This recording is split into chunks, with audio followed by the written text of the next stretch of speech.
మార్కెట్‌కి వెళ్తుంటారా సార్ ఇప్పుడు కూడా? ఇంత ఎవ్రీ మంత్ వెళ్తా. కంపల్సరీ 2 మంత్స్ అయితే కంపల్సరీ ఒకసారి వెళ్తుంటానండి. ఈ ఈ మీకున్న డీలర్స్ అందరిని టచ్ చేస్తారు. అందరికీ ఇప్పటికి కూడా. 100.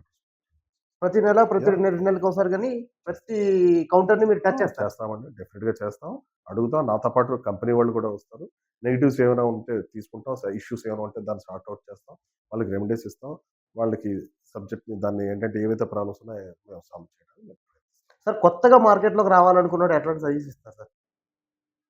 చాలా మంది డీలర్‌లను చూస్తున్నారు. మీరు 30 సంవత్సరాల దగ్గర నుంచి ఉన్నారు మీరు. నేను అంత పెద్దవాడిని కాదండి. నేను సజెషన్ ఇచ్చేంత పెద్దవాడినైతే నేను కాను. బట్ ఒక సలహా అయితే ఇస్తాను. ఇంట్రెస్ట్ ఉంటేనే రావాలి సార్.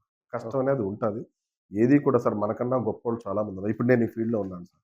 నేను పనిచేసి వచ్చాను. మహామహులున్నారు, గొప్పోళ్ళున్నారు ఈ ఫీల్డ్‌లో. నేను పనిచేసిన వాళ్ళు కూడా ఇది ఇప్పటికి డిస్ట్రిబ్యూషన్‌లో ఉన్నారు.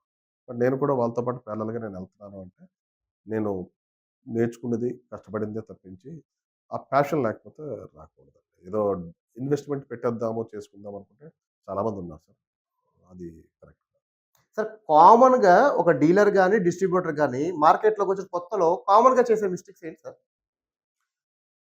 కామన్‌గా చేసే మిస్టేక్స్ అంటే సార్ ఇప్పుడు నేనొచ్చాను సార్. మీరొక డీలర్. నేనొచ్చి మాట్లాడతాను. నేను మీ దగ్గరికొచ్చానంటే బిజినెస్ ట్రిప్ మీదే వస్తాను. నేను ఓకే. ఓకే. చుట్టరికంగానో లేకపోతే పర్సనల్ రిలేషన్‌తో రాను. ఓకే. నేనేదో చెప్తాను. డెఫినెట్‌గా when I am saying something I am so confident. నేను కాన్ఫిడెంట్‌గా నేను మీకు చెప్తాను.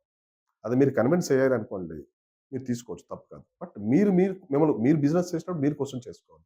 ఇప్పుడు సరే నేను ఇచ్చాను సార్. మీకు ఇన్ని చేస్తే మీకో ట్రిప్ వస్తదన్నారు. బావుంది. మీరు ఇందాక అడిగేటప్పుడు అన్నారు.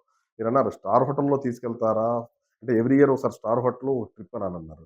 ట్రిప్ అనేది వాళ్ళ కష్టం సార్ అని నేనన్నాను. అవునా అవును. కదా అవును. చెప్పండి. అవును. ఇప్పుడు నువ్వు తీసుకున్న మెటీరియల్‌ని నువ్వు కష్టపడి మార్కెట్‌లోకి పంపించగలిగితే, పంపిస్తే కష్టపడితే అది ఆ ట్రిప్‌ని మీరు ఎంజాయ్ చేయగలరు. అది లేకుండా తీసుకొని మీ దగ్గర పెట్టి, మీ దగ్గరే ఉంచుకొని ఇదేదో బాగుంది కదా! అని తెచ్చి పెట్టుకుంటే ఆటోమేటిక్‌గా ఏమవుతదంటే మీరు అది క్వాలిఫై అవ్వలేరు. ఇది చెయ్యలేరు. ఒక రిలేషన్‌షిప్ కూడా పాడవుతది. ఆ విధంగా డెఫినిట్‌గా అది ఇబ్బందులైతే అవుతది. అది లేకుండా చూసుకోగలగాలి. చెప్పిన వాళ్ళు ఎప్పుడు కూడా మన దగ్గరికొచ్చారంటే ఎవ్రీథింగ్ పాజిటివ్‌గానే చెప్తారు సార్. ఇప్పుడు నాకుంది. నేను చేస్తున్న బిజినెస్‌లో పెద్ద పెద్ద కంపెనీలు నాకొస్తాయి. పెద్ద కంపెనీలు. నేను నేమ్ చేయకూడదు. వచ్చినప్పుడు నేను చెప్తాను సార్ నేనంత కేపబిలిటీ నాకు లేదు. ఆ కంపెనీ చేయలేనండి నేను. ఓకే. ఎందుకంటే sir see when I am not capable నేను చేయకూడదు.